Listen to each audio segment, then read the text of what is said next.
अल्लाहू अकबर ये नारे लगते थे, हर हर महादेव और अल्लाहू अकबर के नारे इसी धरती से लगते थे। ये देश बचेगा, ये संविधान बचेगा। बिजली बेचेंगे, प्राइवेट करेंगे बिजली को, ये सड़क बेचेंगे, पूरी सड़कों पर टैक्स लगेगा। सेल फॉर इंडिया का बोर्ड देश में लग चुका है। मतलब कोई भी कीमत किसी भी चीज की लगा सकता है, भारत बिकाऊ है, ये भारत सरकार की पॉलिसी है।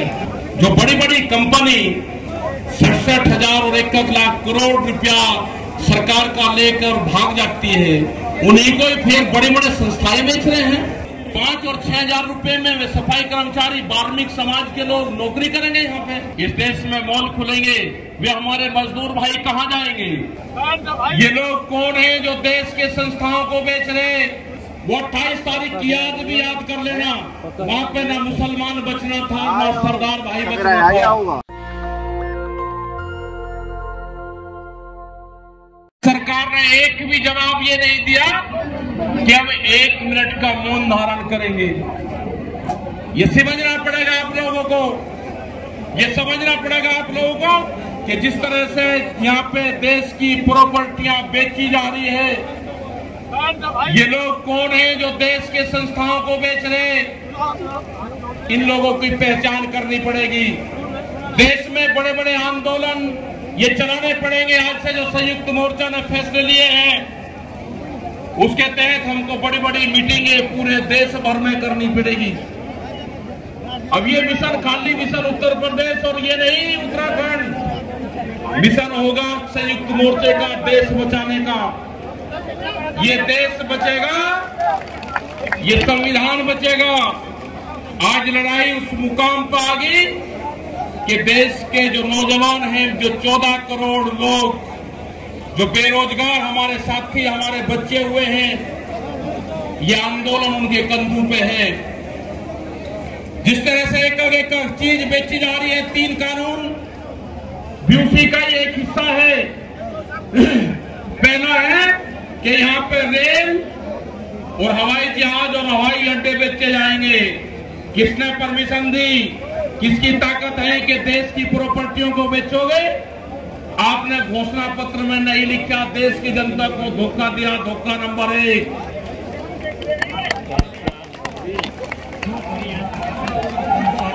धोखा नंबर 2। धोखा नंबर 2, बिजली बेचेंगे, प्राइवेट करेंगे बिजली को, ये धोखा नंबर 2। कहीं घोषणा पत्र में नहीं लिखा, जब वोट मांगी नहीं कहा कि बिजली भी बेचेंगे।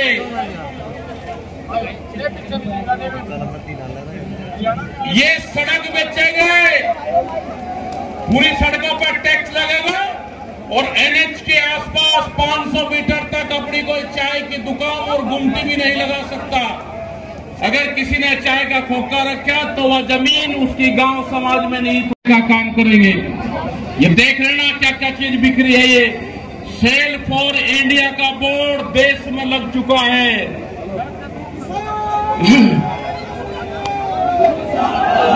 ये है LIC, जो बड़ी कंपनी देश की, बैंक, ये सब बिखरे हैं। इनके खरीदार कोई और नहीं है, खरीदार अडानी और अंबानी है। ये बिखरे हैं सब। FCI की जमीन जहां पे हमारा भंडारण होता था, वे पूरी जमीन, पूरे गोदाम अडानी को दे दिए गए हैं। पूरी FCI के जो गोदाम है अडानी के कब्जे में है। आपके पास में, भारत सरकार के पास में कोई भी गोदाम नहीं बचा है। देश के बंदरगाह, पूरा जो समुद्र के तट से 100 किलोमीटर तक एक कंपनी को बेच दिए। वे बंदरगाह भी बिक गए। ये भी आपको जानकारी होनी चाहिए। वहाँ पे जो मछली पालन किसान हमारा था, जो नमक का किसान हमारा था, सब खत्म हो गए। बड़े बड़े बंदरगाह वहाँ पे बिक चुके हैं। ये जल को बेच रहे हैं। जल का पूर्ण रूप से प्राइवेट कंपनियों को नदियां बेची जा रही है। जो नदियां, जो जल हमारी जीवन रेखा होती थी, उनको बेचने का काम पूरे देश में करा जा रहा है। ये इंडिया ऑनलाइन सेल, मतलब कोई भी कीमत किसी भी चीज की लगा सकता है। भारत बिकाऊ है, ये भारत सरकार की पॉलिसी है। अब खतरे में कौन कौन है? ओएनजीसी, बीपीसीएल, इस्पात, शिक्षा, प्राइवेट, जो चिकित्सा हो रही है, और देश के संविधान भी खतरे में है। जो बाबा भीमराव अंबेडकर का संविधान था वो भीड़ में बता जा रहा है, हम उसको भी बता रहे हैं कि बाबा भीमराव अंबेडकर का संविधान भी खतरे में है, उसको भी बचाना है। और ये खेती किसानी जिससे ये आंदोलन शुरू हुआ, ये खेती और किसानी भी बिक्री के कगार पे है। हमारी समझ में जब आया, जब देश की खेती बिकने के कगार पाई, जब ही आंदोलन शुरू हुआ। उसके 3 कानून 9 महीने से किसान आंदोलन है वो करने को तैयार नहीं है। आज हालात ये है कि आपका 10 साल पुराना आगे के 10 साल पुराना ट्रैक्टर नहीं चलेगा, वो भी इसी में आता है। आपको बैंक में कर्जा आप दुगना ले लो, आपको बैंक दुगना कर्जा दे देगा। आपको बैंक कहेगा कि गोल्डन कार्ड बना दिया, आप कर्जा ले लो, फसलों के भाव नहीं आपको देंगे। हम जिस जमीन पर आए हैं, ये जमीन उत्तर प्रदेश की जमीन, और जहां पे मुजफ्फरनगर का जो क्षेत्र है ये गन्ने की बेल्ट है पूरी। क्या इन लोगों ने ये नहीं कहा कि जब अगर हमारी सरकार आएगी तो हम 450 रुपए गन्ने का भाव देंगे? लेने के लिए आया था। ये कोई भाव देने को तैयार नहीं है। यहाँ पे सरकारें पहले भी आई जिन्होंने 80 रुपया रेट बढ़ाया, मोबाइल दिखा रहा। दूसरे वाली सरकार आई 50 रुपए रेट बढ़ाया। क्या योगी सरकार उन दोनों से कमजोर है? 1 रुपया रेट नहीं बढ़ाया। हमारा 12,000 करोड़ रुपया से ज्यादा आज शुगर फैक्ट्री पे सरकार पे बकाया है। अगर हम मांगते हैं तो कहते हैं जी ये राजनीति कर रहे हैं। अगर ये मुद्दे उठाना राजनीति है तो ये मुद्दे यहाँ के लोग उठाते रहेंगे। हमें बहुत तरह के एलिगेशन लगाए गए। हम 9 महीने से वहां पे हैं, आप लोगों के बीच से वहां पे गए, आप बहुत जिम्मेदारी के साथ में वहां पे छोड़ कर आए।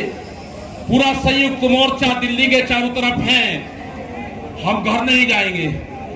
मुजफ्फरनगर में भी आए तो सिर्फ मैदान में आए, इस मैदान से बाहर मुजफ्फरनगर की जमीन पे पैर नहीं रखेंगे।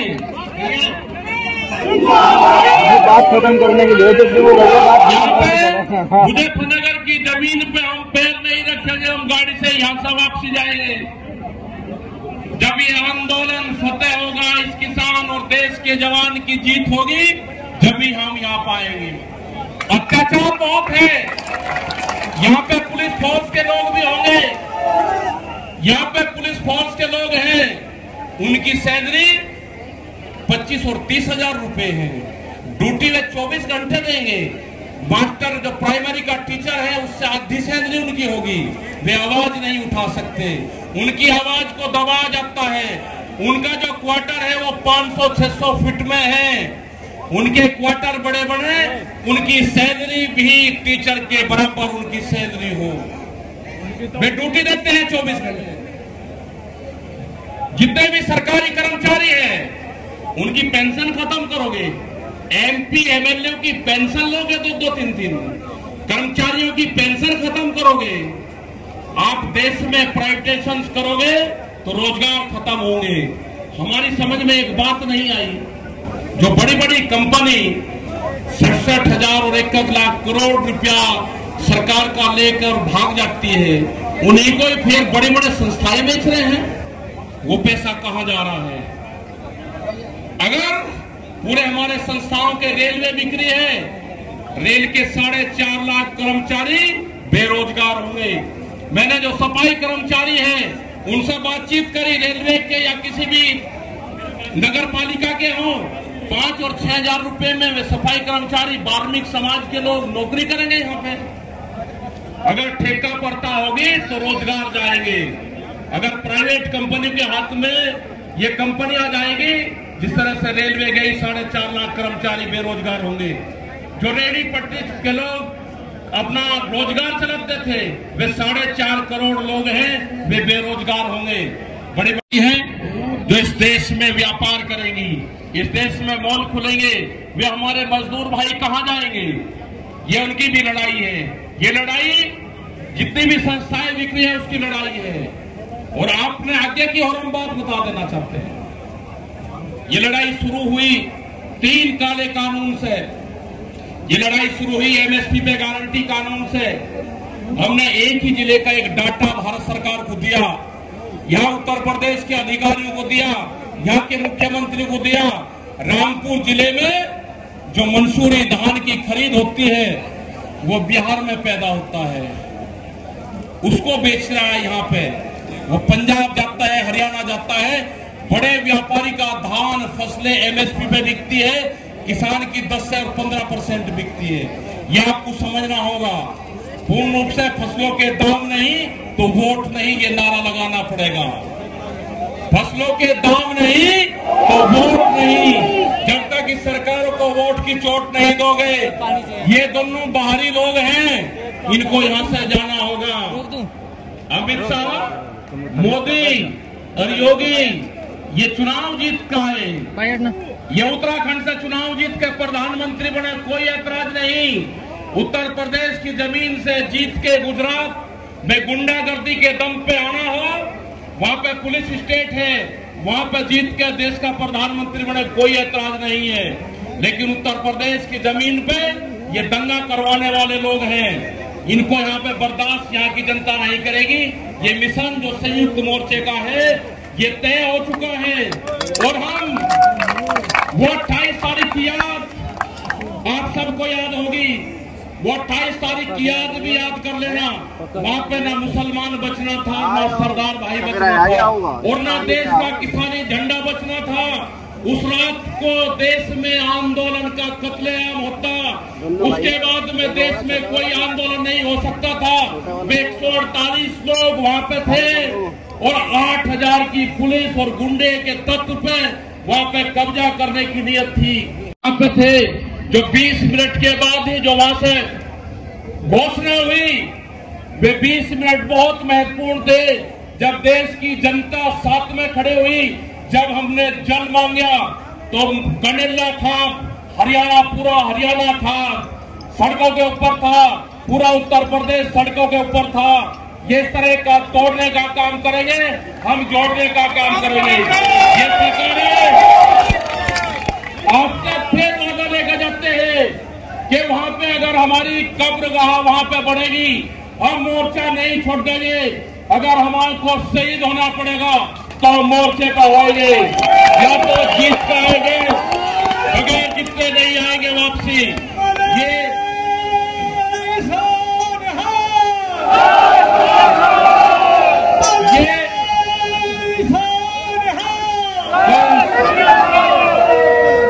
इस तरह की अगर सरकारें देश में होंगी तो ये दंगे करवाने का काम करेगी।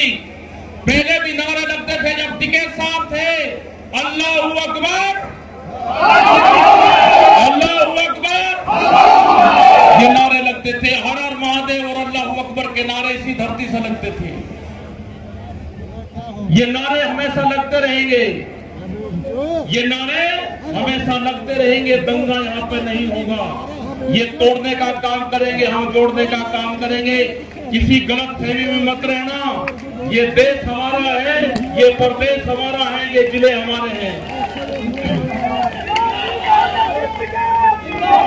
आप तैयार रहना।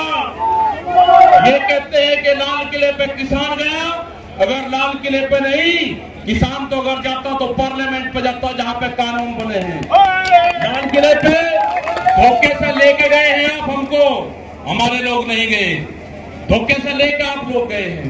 क्या कोई देश की एजेंसी है कि जो उसको जांच कर दे? क्योंकि कोई एजेंसी बोलने को तैयार नहीं है। पूरे देश पे इनका कब्जा हो चुका है, पूरी एजेंसियों पे। देश में कैमरा और कलम पे बंदूक का पहरा है। कैमरा और कलम ही कि वो किसान के पक्ष में दिखाते हैं, निगेटिव दिखाते हैं बहुत प्रेस के लोग।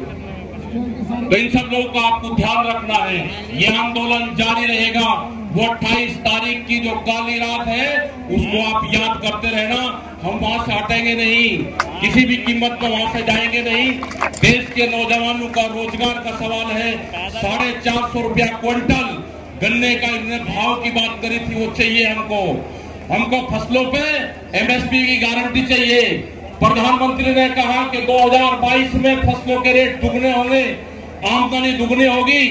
3 महीने की बात रह गई है, 1 जनवरी से बिकने वाली फसलें दुगने रेट पे बेचेंगे। ये प्रचार हम करेंगे, हम जाएंगे देश की जनता के बीच में, पूरे देश में संयुक्त मोर्चा आंदोलन करेगा। और हमने बार बार कहा कि हमारे पंच भी यही है, हमारा मंच भी वही है। आपने बात सुनी, ये 20 लाख से ज्यादा लोग मुजफ्फरनगर की जमीन पाए। इन सब का बहुत बहुत धन्यवाद, सभी वॉलंटियरों का धन्यवाद। नेशनल दस्तक की आपसे गुजारिश है कि अगर इसको बचाना चाहते हैं तो नेशनल दस्तक को सब्सक्राइब करने के लिए रेड कलर के सब्सक्राइब बटन को दबाएं, फिर बेल आइकन की घंटी दबाएं। नेशनल दस्तक को बचाने के लिए बहुत जरूरी है कि हर खबर को शेयर करें, लाइक करें, कमेंट जरूर करें।